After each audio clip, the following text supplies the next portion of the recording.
ये मन क्या है, उसकी पावर को कैसे बढ़ाएं, इसको समझने की जरूरत है। तो मन में जैसे हमने कहा वेरियस टाइप ऑफ डिस्टर्बेंसेस, हमारे डिस्टर्बेंसेस जब आते हैं इलेक्ट्रिकल में, देखिए इलेक्ट्रिकल सिस्टम में आपने देखा जब डिस्टर्बेंसेस आते हैं, डिस्टर्बेंस मीन्स आपका जनरेटर, आपने देखा था स्टेबिलिटी में या एजीसी में, जब आप जनरेटर सपोज करिए 100 मेगावाट पे काम कर रहा है और आपने 100 मेगावाट से आउटपुट पावर आपने बढ़ा दी, या पावर आपकी 100 से 120 मेगावाट हो गई, तो क्या होता था, जब आपकी पावर मीन्स डिस्टर्बेंस आया उसकी वजह से क्या होता था,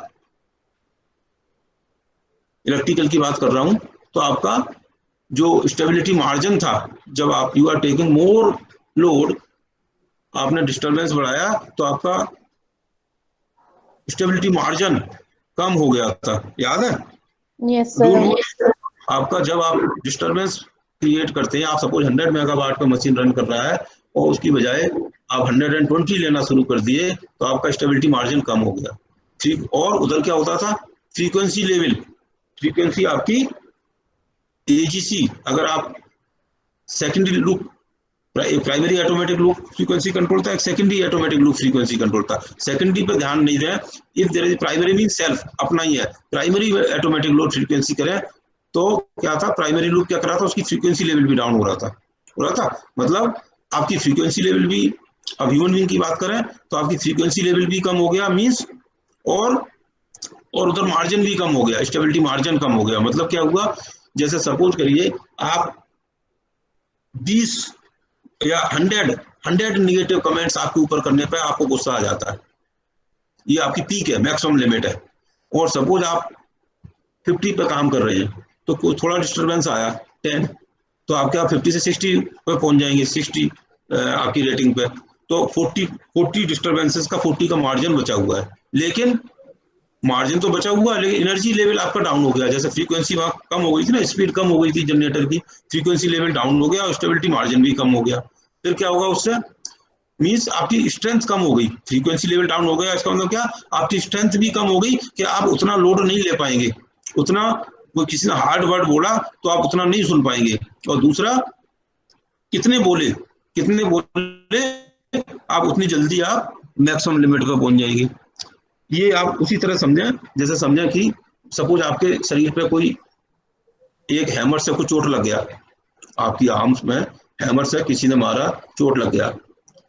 अब सपोज करिए आपका हैमर 1 kg का था और एक पर्टिकुलर डिस्टेंस से आपके ऊपर गिरा, आधा मीटर से आधे मीटर के डिस्टेंस से गिरा, वो आपको चोट लगा।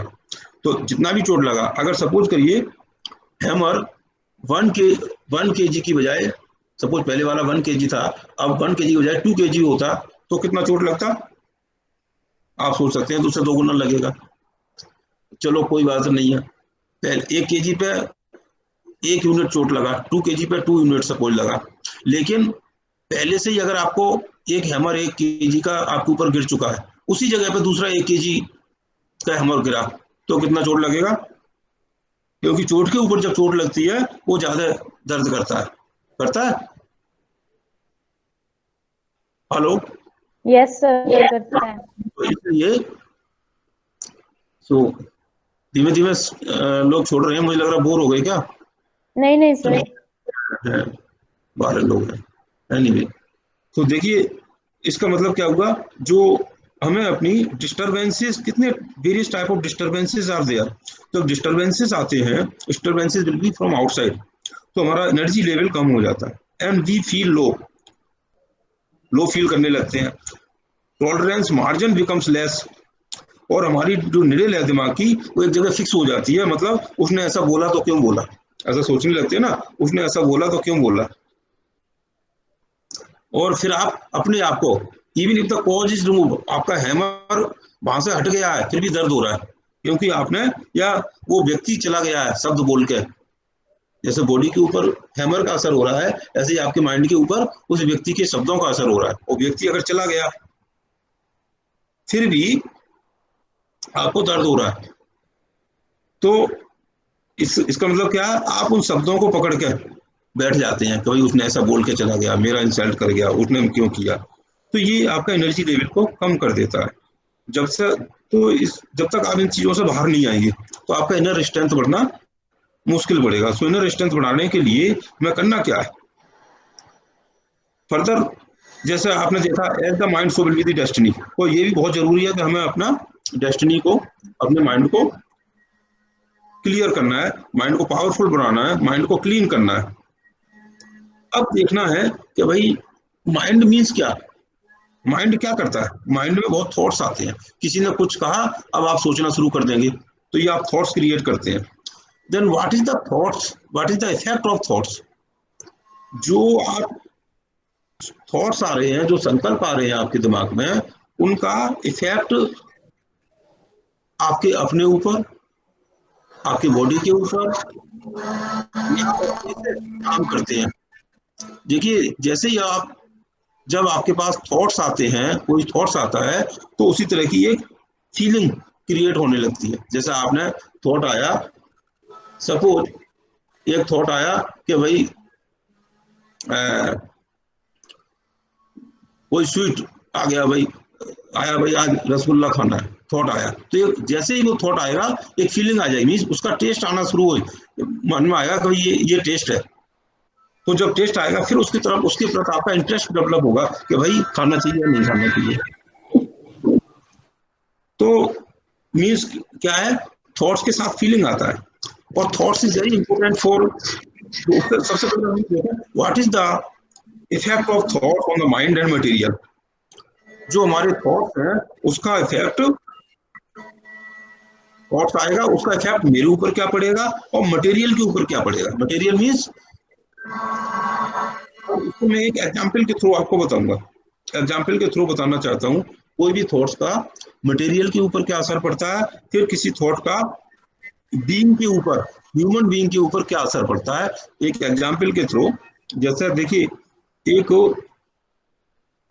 एक एक्सपेरिमेंट, अगर आप नेट पे गूगल करेंगे, तो अगर आप देखेंगे, अगर आप उस पर डालेंगे इफेक्ट ऑफ, और ये साउंड आ रहा है, किसी ने अपना म्यूट नहीं किया है, सो अगर किसी का म्यूट कर लें जिसका साउंड आ रहा है, so that others may not feel the disturbance।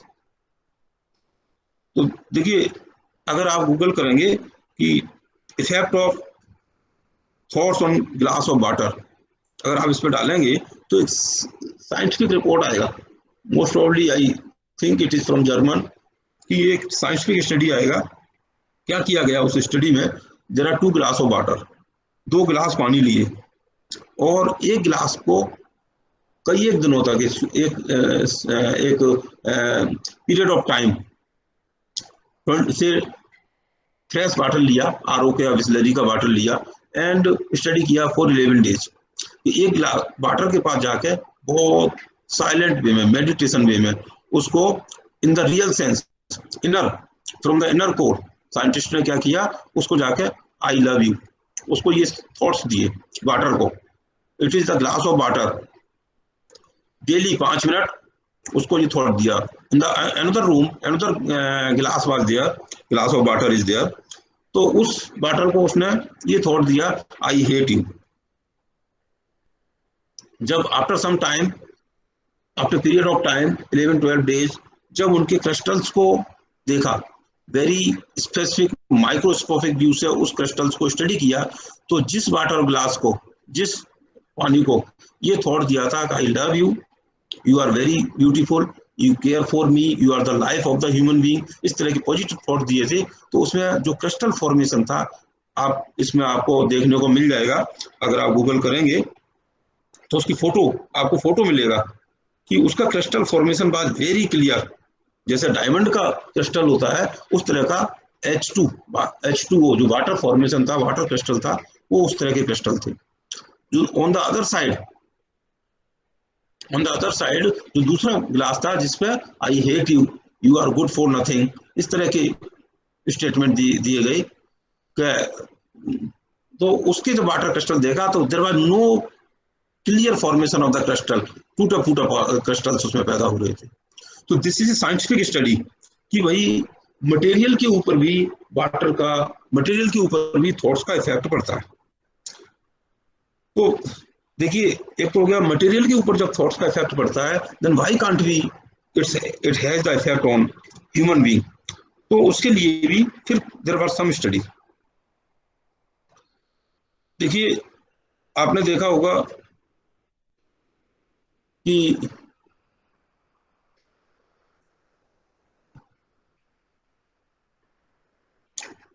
आपने देखिए सर्कस देखा आप लोगों ने, कितने लोगों ने देखा हुआ है? हेलो?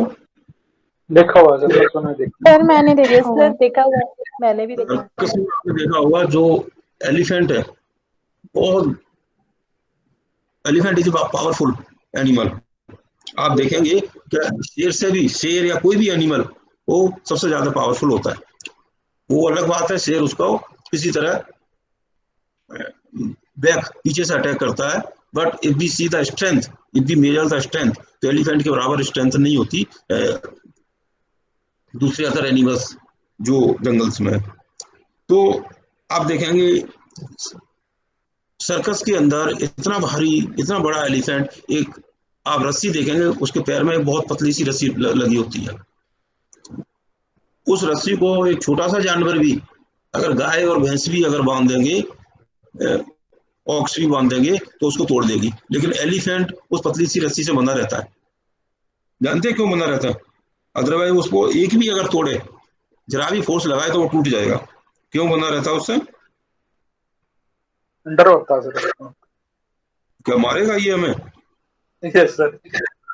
नहीं, डर नहीं होता, डर नहीं होता। तो इसका रीजन है, क्योंकि जब वो बेबी एलिफेंट था, जब वो 2 दिन का बच्चा था, तब उसे उस छोटी सी रस्सी में बांध दिया था।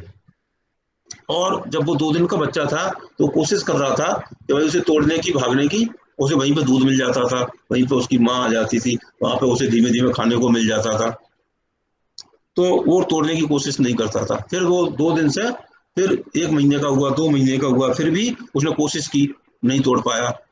डेली कोशिश करता, डेली वो नहीं तोड़ पाता। फिर धीमे धीमे ऐसे ही उसने देख लिया, उसे विश्वास हो गया कि मैं इसे नहीं तोड़ सकता, नहीं तोड़ सकता। धीमे धीमे करके वो पूरा फुल एलिफेंट बन गया। लेकिन उसके माइंड में ये थॉट रह गया कि भाई मैं इसे तोड़ नहीं सकता। उसका ये बिलीफ सिस्टम बन गया कि भाई कि मैं इसको तोड़ नहीं पाऊंगा। तो वो belief system, such belief system are the blocking, वो आगे उसे पता लग गया मैं नहीं तोड़ सकता, तो उसने कोशिश करना ही छोड़ दिया। तो ये क्या था? माइंड, उसकी माइंड, पावर ऑफ माइंड, उसका माइंड इतना वीक हो गया, बार बार ये सोचते हुए कि मैं नहीं तोड़ पाऊंगा, मैं नहीं तोड़ पाऊंगा। ऐसा उसने लगातार जब 1 महीने 2 महीने तक किया, और फिर उसका माइंड वीक हो गया। सो जैसा अदरवाइज अब जब वो फुल एलिफेंट है, तो 1 मिनट क्या, आप 1 सेकंड में ही, जो जिस रस्सी से वो बना होता है, थोड़ा सा ही अगर उसने 1 सेकंड मारा गुस्से में, अगर उसे लगा कि मुझे तोड़ना है, तो वो 1 सेकंड में ही तोड़ देगा, if you measure the power of it. लेकिन वो अपनी पावर भूला हुआ है, क्योंकि उसे पता है कि भाई उसके पास ये पावर नहीं है। उसे मालूम है एक्चुअली में he has the power, but उसे मालूम नहीं है कि उसके पास पावर है। तो it is A power of mind, means human being को पता नहीं है कि उसके माइंड की कितनी पावर है, तो वो भूला हुआ है। वो सोचता है कि हम उल्टे पुल्टे रास्ते निकाल के अपना काम बना लेते हैं। बस उसको आदत पड़ गई है कि उल्टे पुल्टे काम करके हमने अपना काम बना लो, चलो अभी काम निकाल लें, फ्यूचर का फ्यूचर में देखा जाएगा। फ्यूचर भी जब प्रेजेंट बन के आएगा तभी भी वो फिर वही करेगा। तो इस वजह से क्या होता है, उसे अपनी पावर को पता नहीं हो पाता। उस पावर को पता ना होने की वजह से वो इनर स्ट्रेंथ उसकी वीक रह जाती है, फिर वो स्ट्रेस का कारण रहता है। एक दूसरा एग्जाम्पल और मैं आपको, एक example similar to the glass of water. ये तो एक एग्जाम्पल क्या था आपका कि वही the effect of thoughts on material. Second example क्या था? Effect of thoughts on the animal, means living being, living के ऊपर आपका लिविंग बीइंग उस पर था। Then again we take one more example, that effect of thoughts on human being. तो अभी ये आपको हमने लिया था एनिमल पे, एक ह्यूमन बीइंग पे एक और एग्जाम्पल है। देखिए साइंटिफिकली एक एक्सपेरिमेंट किया। एक ग्रुप ऑफ पियानो प्लेयर्स से, it is again if you Google it then you will find the effect of, उसमें आप डालेंगे गूगल में effect of music instrument piano on the thoughts, तो आपको ये इसका डिटेलिंग इसका मिल जाएगा कि एक साइंटिफिक एक्सपेरिमेंट किया गया कि एक ग्रुप ऑफ जैसे 40 पर्सन थे, 40 को 20-20 में डिवाइड कर दिया। 20 पर्सन और बर इसके पियानो के प्लेयर से, पियानो को अच्छी तरह से वो प्ले करते थे। 20 को आप उनसे कह दिया you play with the piano, आप अच्छा एक सॉन्ग दे दिया और पियानो दे दिया कि आप इससे बजाइए। तो और they have given the time 30 minutes, 30 minute का टाइम दिया या 25 मिनट्स का टाइम दिया, whatever it may be, you can see on the net. Then अच्छा, दूसरा जो 20 का ग्रुप था उसको दूसरे कमरे में रखा, उसको कहा कि आप पियानो अपने मन में बजाइए, आप मन में बजाइए, the instrument is not there, लेकिन आप ये सोचिए कि यू हैव द पियानो और आप उसे बजा रहे हैं, you are giving the same time. उन्हें भी वही टाइम दिया कि आप वही सॉन्ग दिया, उस सॉन्ग पे आप ये पियानो इतनी ड्यूरेशन के लिए बजाइए। And you will surprise to know the results. जब दोनों ग्रुप को माइंड टेस्ट देखिए, स्पीड ऑफ माइंड के लिए एक टेस्टिंग रहती है कि भाई कितना रिलैक्स है आपका माइंड, कितना रिलैक्स है, कितना आप अच्छा कंफर्ट फील कर रहे हैं, या आप कितने एंगर हैं, कितने गुस्से में हैं, कितना इरिटेटेड है। तो जब इस टेस्ट से जब देखा तो the wonderful result was both the groups were having the same relaxation of mind. जो एक ग्रुप जो पियानो एक्चुअल में बजा रहा था, दूसरा ग्रुप जो पियानो केवल मन में बजा रहा था, लेकिन बहुत कंसंट्रेशन से, क्योंकि वो प्लेयर थे, वो प्रॉपर प्लेयर थे और वो जानते थे how to play the piano in fact, और वो मन में प्ले कर रहे थे। And the same effect was there. इसका मतलब क्या हुआ कि भाई माइंड का, थॉट्स का, वो थॉट्स क्रिएट कर रहे थे, थॉट्स का माइंड के ऊपर एक पॉजिटिव इफेक्ट और negative effect, whatever it be, it is there. तो थॉट्स का इफेक्ट होता है माइंड के ऊपर या हमारे ह्यूमन बीइंग के ऊपर। तो हम पहले तो कैसे थॉट्स क्रिएट करें so that our mind can be powerful, क्योंकि थॉट्स क्रिएट भी तो माइंड ही करता है और वो पावरफुल होता जाता है। तो थॉट्स कैसे क्रिएट करें so that the mind can be powerful. एक और एग्जाम्पल, इसको हम फाइनल कंक्लूड करने से पहले, जिससे आपको ये कोई भी एग्जाम्पल मैंने क्रिएट नहीं किया है। If you search you will find such results on the net. एक एनिमल्स के ऊपर वही effect of thoughts on the animal being. तो 100 कैमल्स थे। एक जो डेजर्ट के अंदर एक व्यक्ति जो 100 कैमल्स ले जा रहा था, वो केमल क्या 100 कैमल्स ले जा रहा है, शाम को रात हो गई, अब उसे क्या करना था, विश्राम करना था। उसने क्या किया, उसके पास जो रस्सियां थी और उसको रस्सियों को जमीन में एक लकड़ी का खूंटा टाइप होता है, उससे वो बांध के उसको उसके अलावा एक हैमर था, उसको लकड़ी के डंडे को जमीन में गाड़ता और रस्सी कैमल के गर्दन में डालता और उसको बांध देता। तो वो बांधता गया, पहला कैमल, दूसरा कैमल, तीसरा कैमल, 99 कैमल। जब 100 कैमल आया तो उसके बाद रस्सी तो थी, लेकिन जो लकड़ी का खूंटा था वो नहीं था, वो कहीं उसका मिस हो गया। तो उसने क्या किया कि भाई उसको रस्सी उसके गले में डाला और जमीन पे हैमर से आवाज किया, जैसे खूंटे का आवाज करते हैं, और उसको ऐसी रस्सी।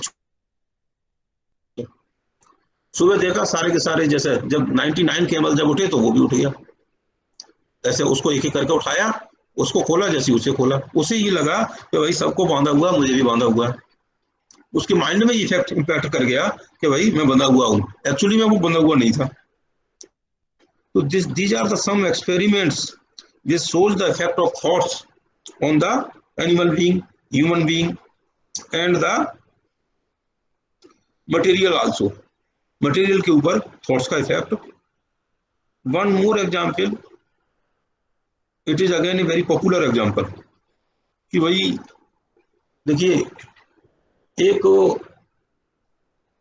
घर में एक ऑफिसर टाइप का एक ऑफिसर था, अच्छी वेल्थ, वेल टू डू, एक अच्छा व्यक्ति था, अच्छी वेल्थ थी। वो बहुत दिनों से, कुछ दिनों से सुबह इस तरह के सपने देख रहा कि भाई मैं बहुत गरीब हो गया हूँ, मेरे कपड़े फटे हुए हैं, मैं भीख मांग रहा हूँ, मतलब कुछ इस तरह के सपने 5-7 दिनों से देख रहा। और वो घर में सोचता ऐसी क्या स्थिति है, मैं बार बार सेम सपना क्यों देख रहा हूँ।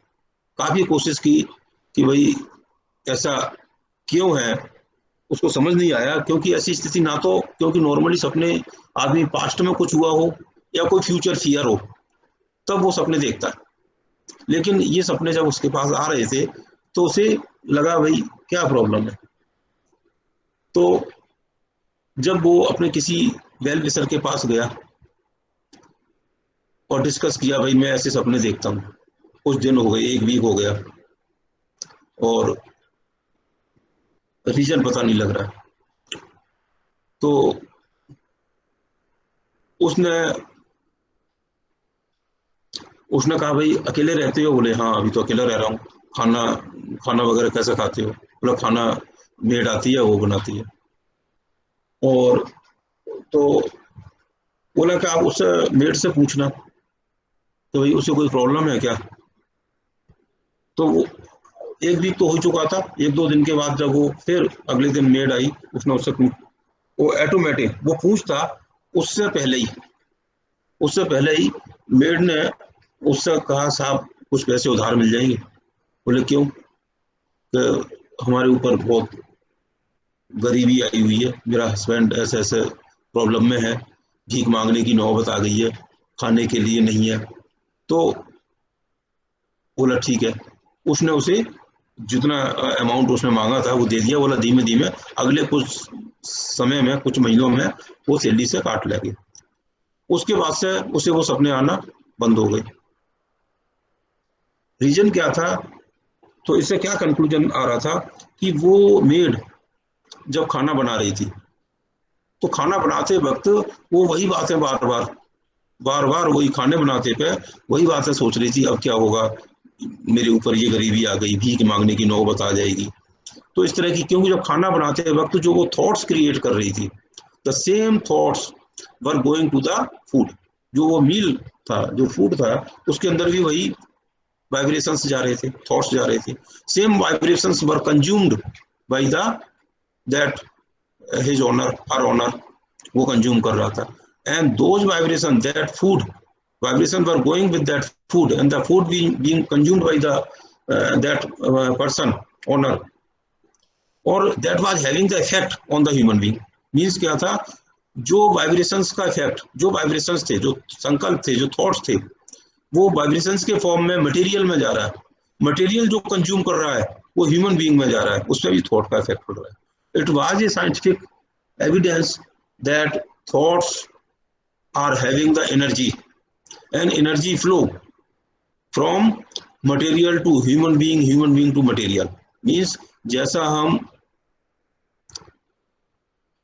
थॉट्स होंगे वो खाने में जाएंगे। मीन्स जैसा हम बाहर से आएंगे, घर से बाहर निकले, बाहर से फ्रूट्स खरीदा, सामान खरीदा, आटा खरीदा, पैसे कमाए, जिस परिस्थितियों में, जिन स्थितियों में जो हमारे थॉट्स थे, वो थॉट्स हमारे जो हमने खाना बनाया उसमें कंज्यूम होते हैं। उसको जब हम कोई दूसरा व्यक्ति, रिलेटिव या family, other family members, earning members लेके आता है, फैमिली मेंबर्स उसे कंज्यूम करते हैं, तो दो थॉट्स, अर्निंग मेंबर के जो थॉट्स हैं वो हमारे फैमिली मेंबर में, अदर में भी पहुंचते हैं। So it means the thoughts has very much impact on the everything, material, animal being, human being. तो हमें इसका बहुत ज़्यादा ध्यान रखना है कि भाई हमारे थॉट्स कैसे हों। लेकिन स्थिति ये है, it is very difficult to improve the thoughts. अगर किसी के अंदर गिल्ट के थॉट्स, कंपटीशन के थॉट, कंपैरिजन के थॉट, टेंशन के थॉट्स, फ्रस्ट्रेशन के थॉट्स, फियर के थॉट्स, एंजाइटी के, इरिटेशन के, anger, jealous, blaming, turmoil, resentment, fear, greed, hurt, guilt, ego, arrogance, resentment, criticism, low temperament, worry, जब इन स्थिति में होते हैं तो ये थॉट्स क्रिएट होते हैं। तो जब ये थॉट्स क्रिएट होंगे तो उसका इफेक्ट हमारे बीइंग पे, बीइंग मीन्स मुझ पे पड़ेगा, उसका इफेक्ट हमारी बॉडी पे पड़ेगा। तो बॉडी पे जब इफेक्ट पड़ेगा मीन्स हमारी इनर स्ट्रेंथ कम होगी। फिर जो साइकोसोमेटिक इलनेसेस हैं वो क्रिएट होंगी, उससे हमारा जो एक्चुअल फिजिकल स्ट्रेंथ है वो कम होगा।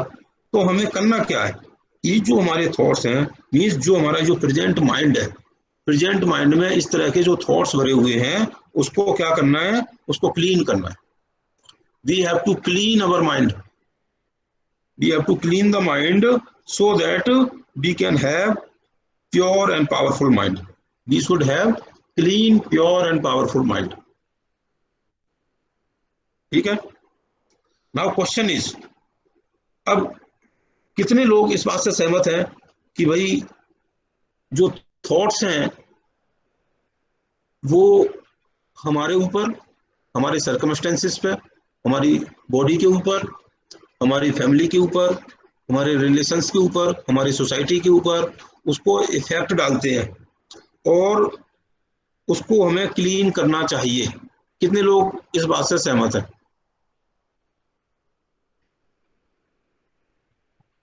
पूनम? यस सर, सहमत है। If you have some question अभी कर सकते हैं, अगर, क्योंकि इस तरह के थॉट्स आ रहे हैं मीन्स प्रेजेंट माइंड हमारा ऐसा है कि हम देखिए जब तक मोटिवेशन नहीं हो क्या, why there is, what is the need to clean the mind, या what is the necessity of cleaning the mind, why to have the powerful mind. हमें क्या जरूरत है, जब अनक्लीन माइंड से ही सारे काम हो रहे हैं तो हमें माइंड को क्लीन करने की क्या जरूरत है। तो जब तक एक मोटिवेशन नहीं हो कि इससे हमें क्या बेनिफिट होने जा रहा है। देखिए अनक्लीन माइंड से आप थोड़े समय के लिए एक्साइटमेंट तो ले सकते हैं, लेकिन लॉन्ग टर्म में आप हैप्पीनेस, ब्लिस, पीस ये क्रिएट नहीं कर सकते। And yes, who is speaking? Sir कोई नहीं, वो ऐसे ही हो गया। तो सर वो अपना माइंड कैसे क्लीन कर सकते हैं? थॉट्स तो जैसे कभी कभी ऑटोमेटिकली जनरेट होती है ना, हम ये थोड़ी ना कि भाई हम वो करते हैं। थॉट्स तो कभी भी कहीं से भी कभी हाँ, ऐसा हाँ, थॉट्स ऐसा लगता है अपने आप क्रिएट हो रहे हैं। Actually we create the thoughts. Thoughts कैसे क्रिएट हो रहे हैं and who creates, what are the reasons. देखिए एक बात बताइए, एक व्यक्ति ने, सपोज करिए आप एग्जाम दे रहे हैं, एक व्यक्ति का, दोनों व्यक्ति सपोज नकल कर रहे हैं, दोनों का पकड़ा गया, दोनों का नकल पकड़ा गया, एक का बिहेवियर, दोनों का बिहेवियर सेम होगा, नकल जब पकड़ा जाएगा दोनों का बिहेवियर सेम होगा? नो सर, नहीं होगा। या मान लो 10 व्यक्ति हैं 10th एग्जाम में, यू कैन से 20% या 10% बच्चे फेल हो जाते हैं, सबका बिहेवियर एक जैसा होगा?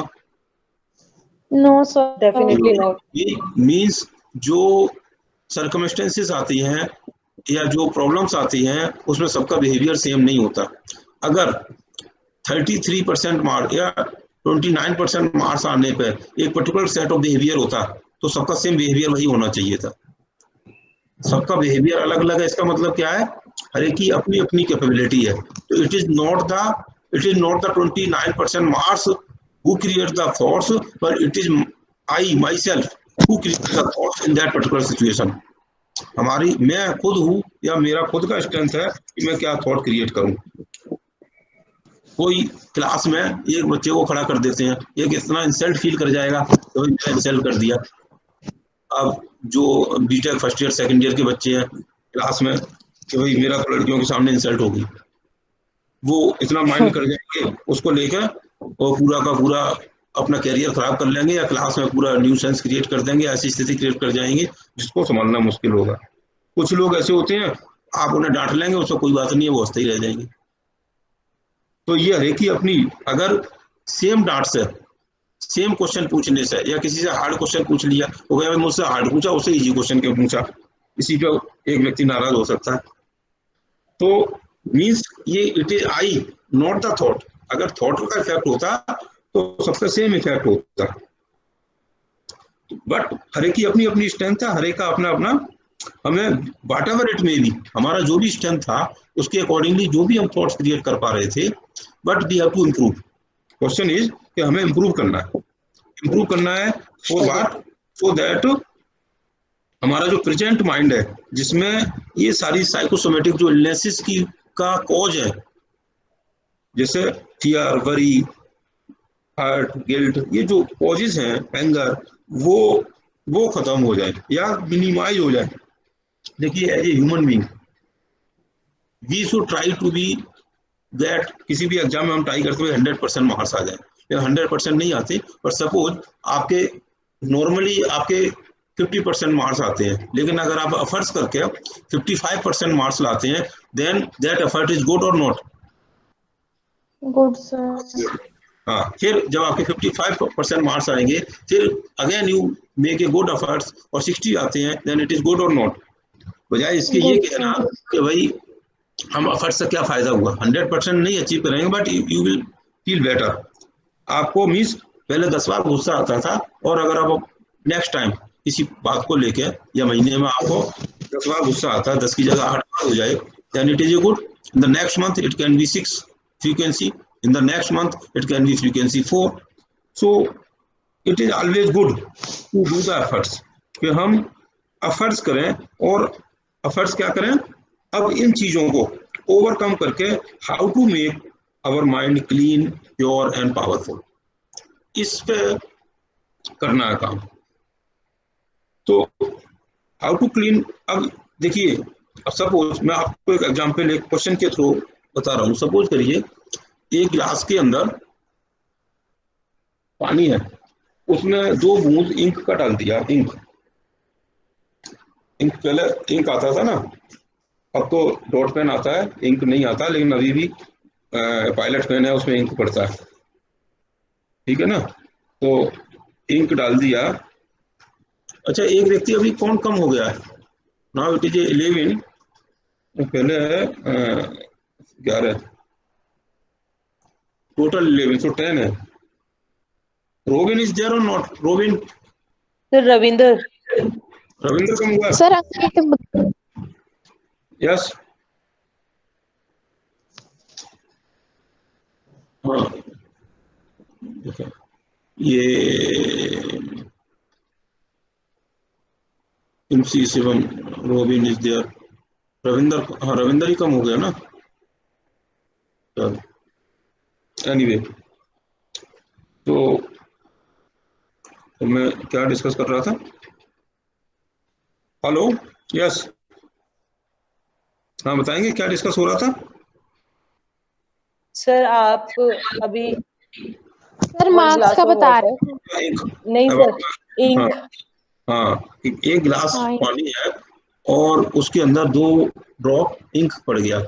Now I want it should be clean, कि भाई वाटर में जो इंक पड़ा है, जो उसका कलर ब्लू हो रहा है, उसको क्लीन करना है। तो कैसे करेंगे?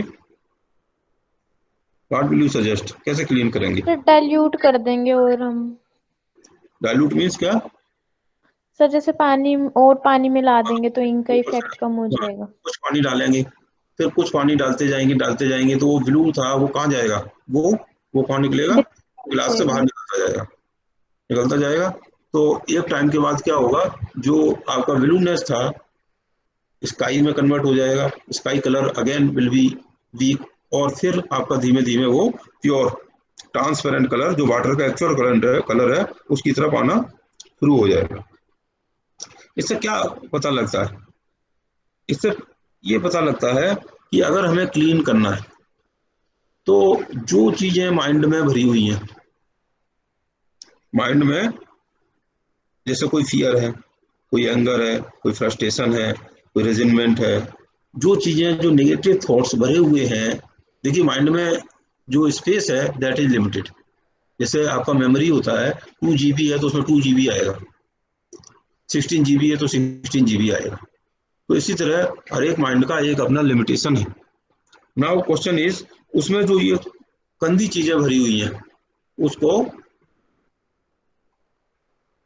क्या करना है? क्लीन करना है। क्लीन करना है इसका मतलब क्या? डाइल्यूट कैसे करेंगे? ऊपर से हम कुछ वाटर डाल रहे हैं, इसका मतलब क्या हुआ? क्लीन की जगह कुछ अच्छी बातें उसमें अगर हम डालें, अच्छी बातें डालते जाएं तो बुरी बातें धीमे धीमे धीमे धीमे उनका स्पेस सेम स्पेस में एंटर करेगा। मीन्स जो जो इविलनेस है, जो ये फियर है, वो धीमे धीमे कम होगा और जो एंगर है वो कम होगा। मीन्स अच्छी चीजें क्या? Peace, power, purity, love, happiness, containment, fulfilment, satisfaction, bliss, knowledge, truth. जब इस तरह की बातें, मीन्स ये डायरेक्ट नहीं है, ऐसा नहीं कोई ट्रुथ डायरेक्ट डाल देगा।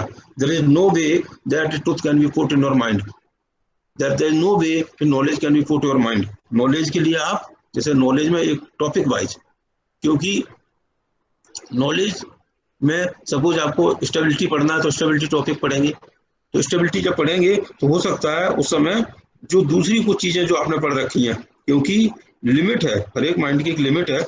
आपने जो बहुत बार 8th में जो हिस्ट्री पढ़ी थी या जो सोशल साइंस पढ़ी थी अभी आपको याद नहीं है। What is the reason? इसका रीजन क्या है? अब आपके अंदर पावर सिस्टम स्टेबिलिटी एंटर कर गया, आपके माइंड में पावर सिस्टम स्टेबिलिटी है, और जो 8th में सोशल स्टडी पढ़ा था वो बहुत कम है, उसका स्पेस कम है, केवल एक हल्का सा ट्रेस है। अगर आपको पढ़ना होगा तो दोबारा आपको पता लग जाएगा कहाँ जाके पढ़ें। तो इसी तरह जो बहुत सारी चीजें जो आपके दिमाग में भरी हुई हैं, अगर हम उसमें पॉजिटिव चीजें डायरेक्टली, कोई नॉलेज नहीं है कि कह दिया नॉलेज, आपको तभी कहते हैं कि जैसा आपने सुना होगा, जैसा संगत वैसा रंगत, सुना? मीन्स जैसे संग में बैठेंगे, मीन्स बुरे संग में बैठेंगे तो बुरी आदतें बनती जाएंगी, बुरी चीजें सुनेंगे, बुरी चीजें देखेंगे, बुरी तरह बिहेव करेंगे। जब बुरा बिहेव करेंगे तो वो आपका पार्ट हो जाएगा, that will be the part of your self, आपके संस्कार का पार्ट हो जाएगा। जैसे संस्कार होंगे, अब गुस्सैल व्यक्ति गुस्सा करता है, तो जैसे संस्कार होंगे, जो ऐसा गुस्सा, आप कहेंगे कि हमारे थॉट्स क्रिएट होते हैं, मैं नहीं क्रिएट करता, तो वो रीजन क्या है? आंसर होकर क्रिएट हो रहे हैं कि गुस्सैल वाला व्यक्ति था वो गुस्सा कर रहा है, जो शांत प्रकृति का व्यक्ति था वो शांत हो रहा है, शांत रह रहा है। रीजन क्या है? क्योंकि उसने वो धीमे धीमे क्रिएट किया, तो वो संस्कार बन जाते हैं। तो इसी तरह हम जैसी संगत में, मीन्स जैसे लोगों के साथ बैठेंगे, जैसी बातें सुनेंगे, जैसा लिटरेचर देखेंगे, जैसा सोशल साइट्स को स्टडी करेंगे, वैसा ही हम बनते। Means we are what we see, जो हम देखते हैं, what we hear, what we work, what we do. जैसा हम सुनते हैं, जैसा हम बोलते हैं, जैसा हम करते हैं, वही हम हैं एक्चुअली में। तो हमें बहुत कॉन्शसली हमें स्टार्टिंग में सबसे पहले क्या हो रहा है? थॉट्स आ रहा है, तो थॉट लेवल पे ही काम करना पड़ेगा कि अच्छी चीजों में, चाहे वो लिटरेचर अच्छा हो, चाहे कंपनी हो, चाहे आपका ग्रुप हो, चाहे सोशल मीडिया हो, या एक्टिविटीज हो, उसके साथ हमें बुरी चीजों के साथ इंटेंशनली अपने आप को दूर रखने का कोशिश करना है। फोर्सफुली एकदम से नहीं हो पाएगा, धीमे धीमे जितना एफर्ट्स करेंगे। जैसे मैंने आपसे कहा 50% मार्क्स आ रहे थे और आपके 50 से अगर 55 आ गए, then you will try for 55 to 60। तो अगर आप ऐसा ट्राई करेंगे, then you are moving from present mind to the clean and pure and powerful, उस डायरेक्शन में मूव कर रहे हैं। But again